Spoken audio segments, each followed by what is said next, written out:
Hello, ladies and gentlemen. I'm here to react to the Fiddlesticks rework.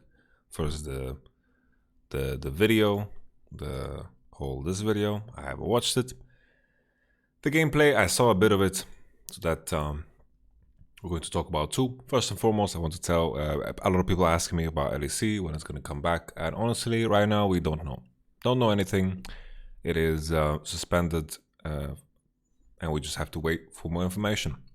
So there's that. It's the priority is health and make sure everyone's safe, making sure that we don't take any stupid risks, because there will be more time in the future, and things tend to figure themselves out. I think everyone can view the situation with understanding, and there's no worries, and there's just no update. So that question out of the picture. I don't know what will happen. I don't know if we're playing next week. Could be. And then the week after that or something. Who knows? And we just have to stay tuned and make the most out of it. So we're doing a Fiddlesticks review. Woo! Let's jump into the first video, which is the whole trailer. Let's go.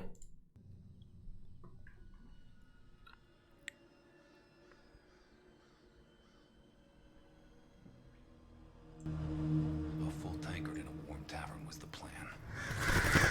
Not extra watch. Whole countryside's on edge after Fuss Barrel. Yeah, filthy mages. They show up here, and I'll come. Tedrick?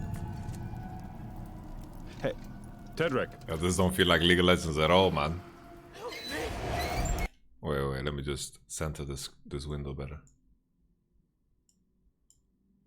Okay. Jesus. Tedrick?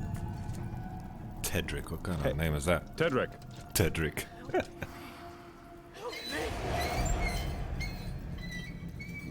Tedrick!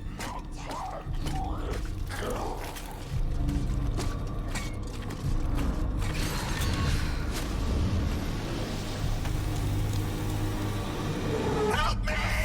Holy shit.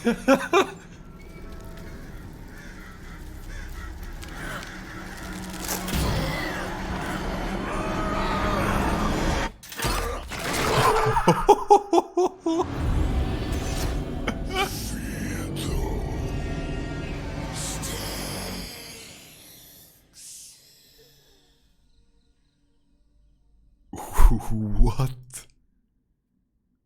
Jesus, man.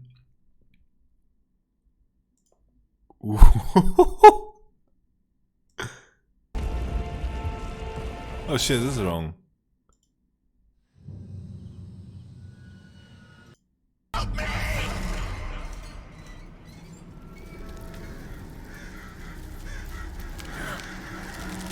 Holy shit, man, that's sick. Holy shit. What the fuck?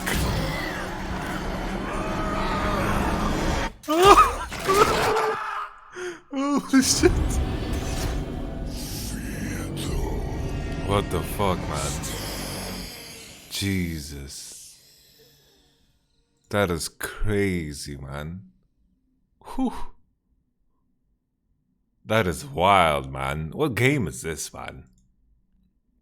Holy. They made this hero for all the Dota fans. This is the last straw that will break the camel's back. Holy moly. That is wild. That was sick, man. That was really, really sick. I wish it was longer. I really wish it was longer. Nevertheless, let's go into I guess we keep the light tone. Let's listen to the theme.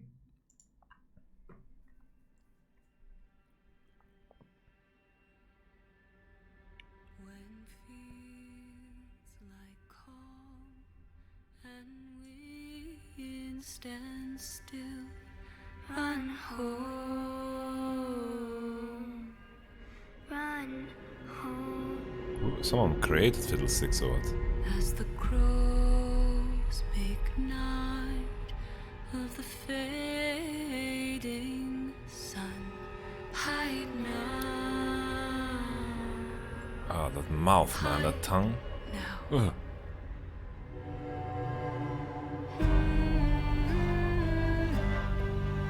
Holy.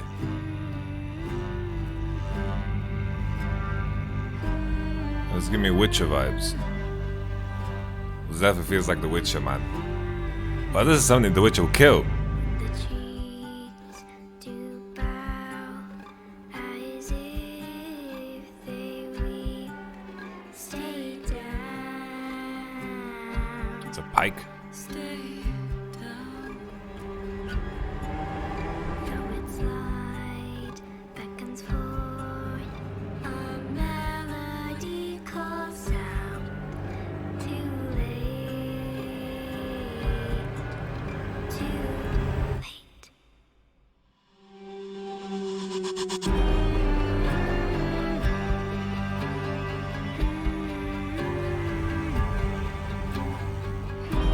This definitely feels like The Witcher, man.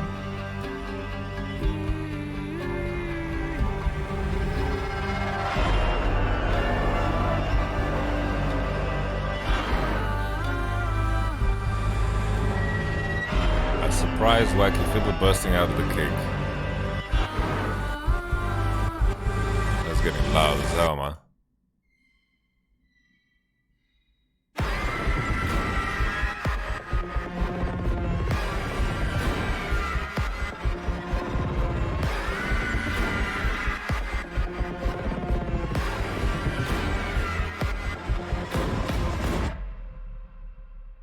Hold it.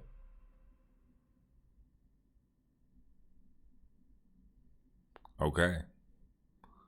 Okay. Spooky. I kind of wish they had a video to this song. Because that would be sick. I wonder if Fiddlesticks keeps his cow, cow, cow, cow, cow. Because that's kind of iconic, the whole cow, cow, cow, cow thing. Nevertheless, let's continue on to the gameplay preview. The thing that most people want to hear. Is Fiddlesticks viable for competitive? Well, we don't know the numbers yet, but we can still check out the kit, right? We can still check out the kit, and that's it. I'm just gonna double check if there's like something that I can read off of. If there's something that I can read off of Fiddlesticks preview rework. Just Google if I can see the spells. The Rift Herald.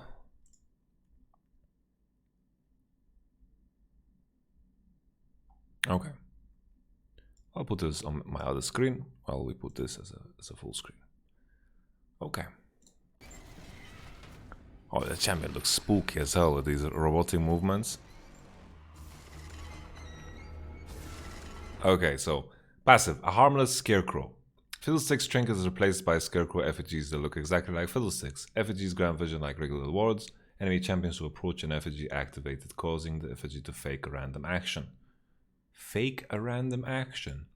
Example, basic attacking on casting Crowstorm, after which effigy destroys itself. Well, the big question mark here is, well, Fiddlesticks can hold up to 2 effigies at once. Effigy cooldown decreases and duration increases with Fiddlesticks level. At level 6, placing an effigy reveals nearby wards for 6 seconds. Oh, that's pretty cool. And honestly, sounds pretty OP. Always with spells like this, right, that have like an AI and are supposed to pretend to be players, it's always a question of how well it's designed. Like there was a certain time where Wukong's W was so shit because he kind of like just like the movement was so choppy and there was like a lot of issues with it, which made it a lot worse. The vision range, I don't know if it's of equal size of a regular ward.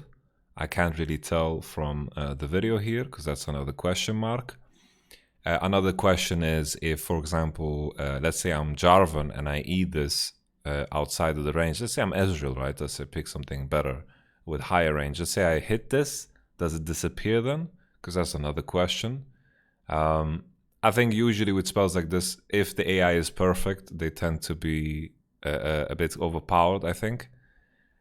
It also comes down to if you can break it. Like if you shoot this with an Ezreal Q, can you just kill it? I hope the AI is good because then it will have better applications. But I think if the AI works good, you can create some really screwed up scenarios, especially if the enemy team don't have like spells that are skill shots that can like hit you from afar. Because let's say there are some champions, like if they commit their ability, it's going to be worse. Like if you play Ryze, you Q, that's cool, right? That's not an issue. If you're playing Ezreal, you Q, not an issue either.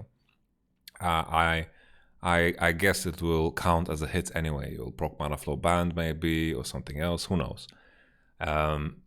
So I think the biggest question mark for me is how good is the AI? If the AI is good, then this is going to be a crazy good mechanic and also a very strong passive.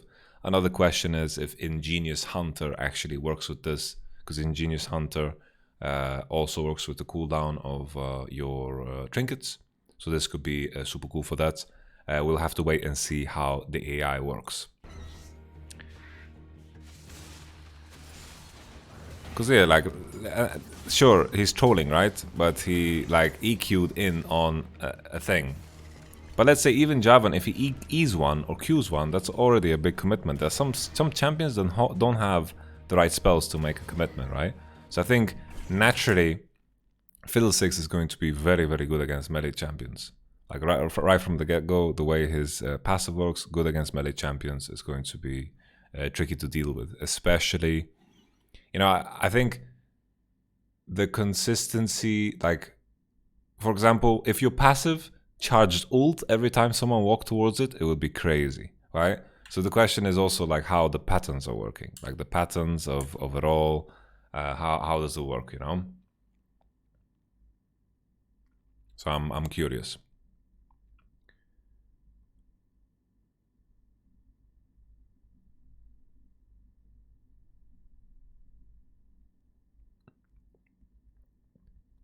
Next spell is Terrify. Passive, while out of combat and unseen, if Fiddlesticks abilities damage an enemy, they become terrified, fleeing in the opposite direction. I don't know if it's out of combat and unseen.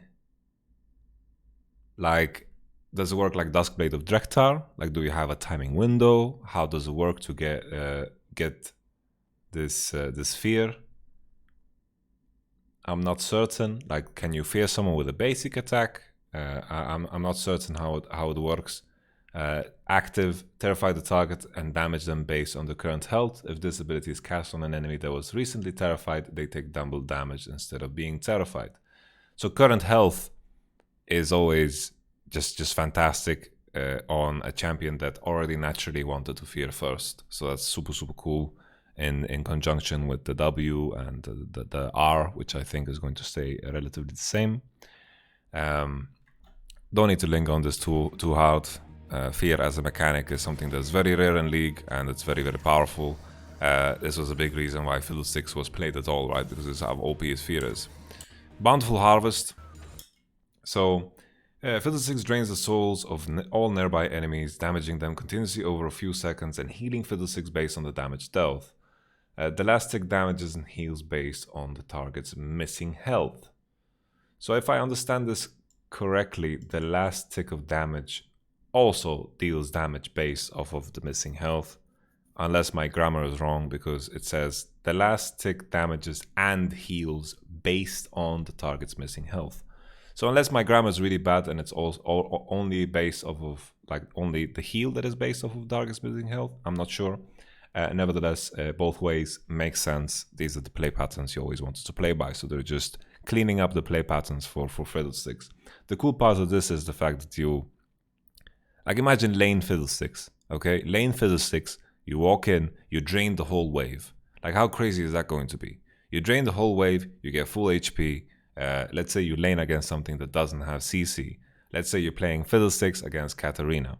Okay, you just use Fiddlesticks mid as a Katarina counter, you walk up to the mid wave and you just drain the whole wave, right? And then if she starts charging ult to try to apply Grievous Wounds to you, you just cancel her, no problem, you have the fear. But at the same time, as I'm describing this, the fear only works when you're unseen. So let's pretend that the fear works in a way where Duskblade Drektar works. And then in conjunction with the spell that I already know of, which is Reap, the last spell, which silences people, but only at the center. So So it's weird because in the video, it looks like this last portion of the spell, this line here that is on top of Gallia. It looks like that is what should be amplified because it's so red and big. But in reality, it's actually just the center. So it's just the center, right? So here Garen gets slowed, he doesn't get silenced. Here he is in the center, he gets silenced. So I don't know if you can silence people from melee range.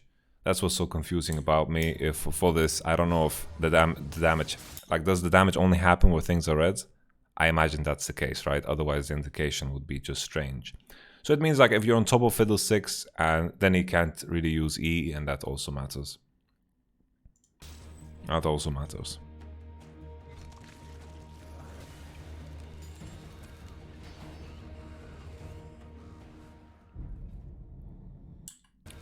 Crowstorm, Fiddlesticks channels before blinking to a target location, continues to damage nearby enemies for several seconds.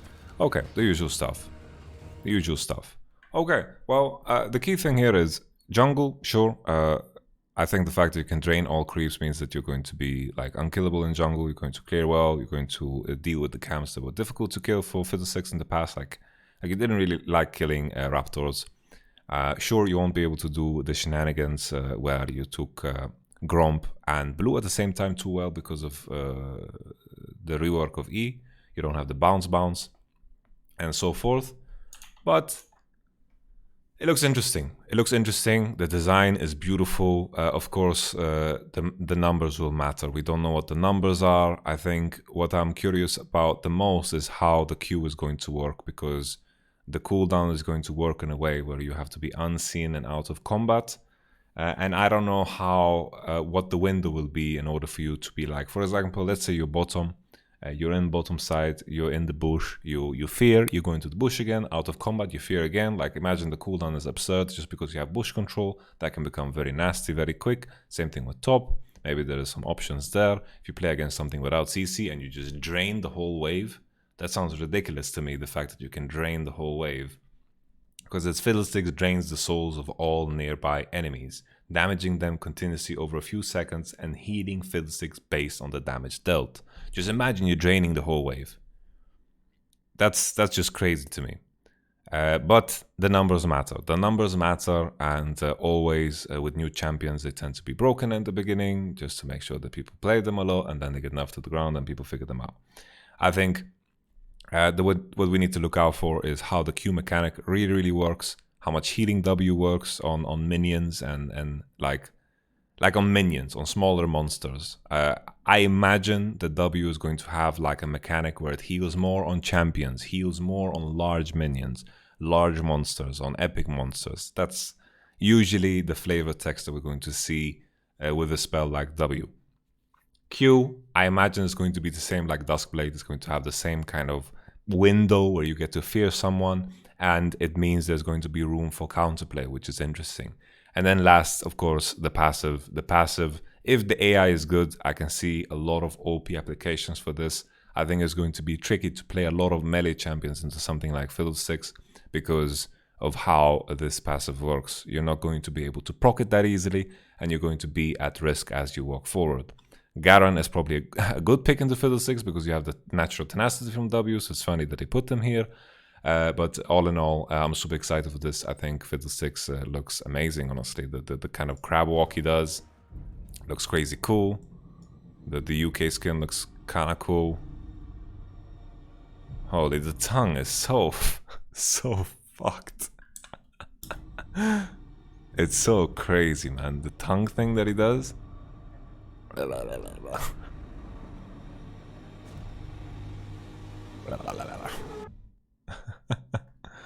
And nevertheless, that's the end of this video. Those are some of my insights into this particular champion. I hope you enjoyed it. If you have any feedback, just put it down below before the story of Faker begins and I get copyright striked. Peace.